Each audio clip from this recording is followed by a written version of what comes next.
You ever roll up to your house, heart light from a good day, only to feel the ground drop out from under you? I'm talking about pulling into your driveway and seeing your sanctuary smashed to bits by folks you don't owe a dime to. Not some poetic nonsense, but your actual home, your pride, turned to rubble. That's what happened to me, and trust me, I never saw it coming. My name's Jack Carter, and I'm just a guy who loves tinkering with radios. The kind of fella who'd rather mess with a clunky antenna than show off a shiny new truck. But let me tell you, nothing turns a quiet life upside down faster than a power-hungry neighbor with a rulebook and a grudge. Bucksono, because this story's a wild ride, and it might just make you wonder what you'd do if someone tried to bulldoze your world. It all started years back when my dad handed me an old ham radio kit. Jack, he'd say, the world feels smaller when you've got a voice out there. He was right. I set up my antenna in the front yard, the only spot where the trees didn't choke the signal. It wasn't much to look at, just a 5-foot pole with a blinking red tip, but to me, it was freedom. Every Sunday, I'd fire it up for my little show, Saw Coffee with Jack Saw. Corny, sure, but a few folks tuned in, and it felt like I was part of something bigger. My slice of the world, right there in Willow Grove, a neighborhood that used to feel like home. Then the Willow Grove HOA showed up. You know, the type folks who think straight lawns and matching mailboxes make a community. They sent me a letter a month after I put up the antenna. Saw remove your unsightly structure to maintain neighborhood standards. Saw unsightly? It was barely taller than me. I laughed it off at first. I'd bought my house before their precious HOA even existed. I didn't sign their papers, didn't pay their dues, and sure as hell wasn't under their thumb. But that letter? It wasn't a request. It felt like a threat. Things got real when Karen, the HOA president, knocked on my door one stormy afternoon. Picture her, crisp blazer, hair pulled back so tight it could have played a tune, and a smile that screamed trouble. "I'm Karen," she said, waltzing into my Lee-Vy-ing room like she owned it, her eyes locking onto every corner as if she was pricing the place. "You've seen our request?" she asked, her voice dripping with fake sugar. I nodded, trying to keep cool. She launched into a lecture about community harmony and visual appeal, staring at my antenna like it was a crime scene. I explained it was just a hobby, not hurting a soul, but she cut me off. "Grown men don't play with toys, Jack," she sneered like I was some kid with a slingshot. "Remove that eyesore, or we'll take care of it." She grabbed her purse and left without a word, the door slamming like a gavel. I sat there, stunned, anger simmering in my chest. Who did she think she was? That's when my stubborn side kicked in.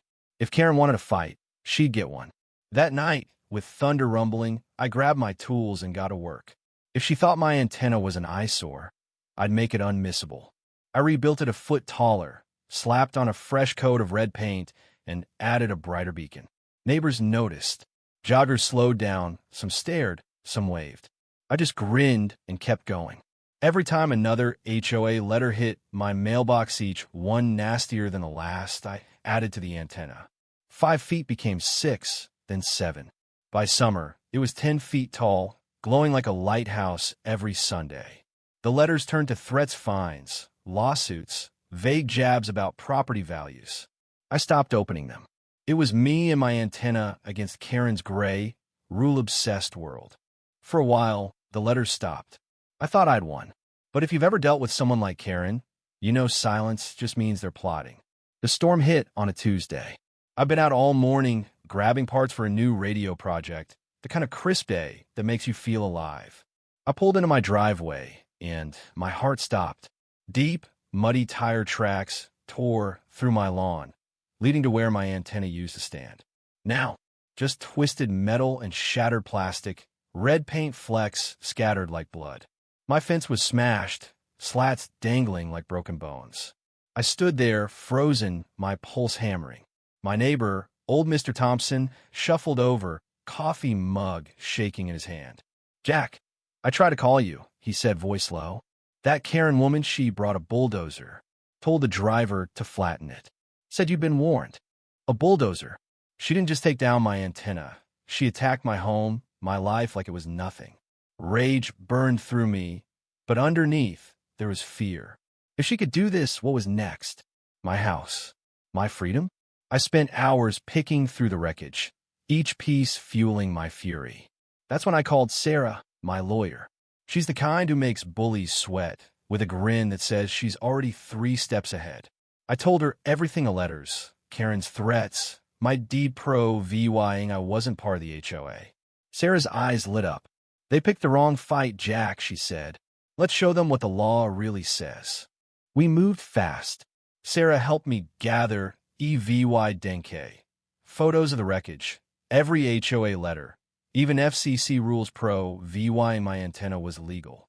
We sued for destruction of property, harassment, the works. In court, Karen looked smaller, her perfect hair fraying at the edges. The judge didn't need long. The HOA was liable due law, $200,000 in damages, plus a new antenna, professionally installed. Karen's face crumpled, and for a second, I almost felt bad. Almost. Word spread fast. Karen vanished one night, rumors saying she fled rather than face the HOA board. The HOA itself? It collapsed, unable to pay the fine. For the first time in years, Willow Grove felt like a neighborhood again, folks free to live a little quirky, a little human.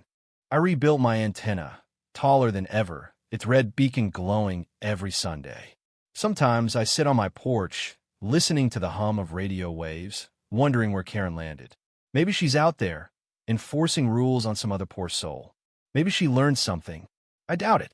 All I wanted was to live my life, to tinker, to connect. But when someone tries to crush that, when they think their rules trump your rights, you fight back. Not for pride, but because if you don't, who will? So, what would you do if you came home and found your life bulldozed by a stranger? Would you roll over, or would you fight? And here's the real kicker. Was I wrong to keep pushing, making that antenna taller, daring them to act? Or was Karen the VY lane, drunk on power, tearing down what wasn't hers? Drop your thoughts below. Hit that like button if this got your blood pumping, and subscribe for more stories that'll make you think twice about who's really in charge. Thank you for taking the time to listen to today's story on Store of Good Stories. If this story touched your heart or made you think, don't forget to hit like and share the video to spread this positive message to more people. And if this is your first time here, make sure to subscribe and turn on the notification bell so you won't miss any of the meaningful stories we share every week. Your support is the biggest motivation for Store of Good Stories to keep bringing heartfelt and valuable stories to you. See you in the next video. Thank you for taking the time to listen to today's story on Store of Good Stories. If this story touched your heart or made you think, don't forget to hit like and share the video to spread this positive message to more people.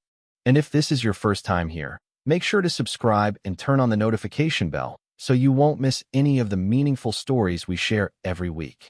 Your support is the biggest motivation for Store of Good Stories to keep bringing heartfelt and valuable stories to you. See you in the next video.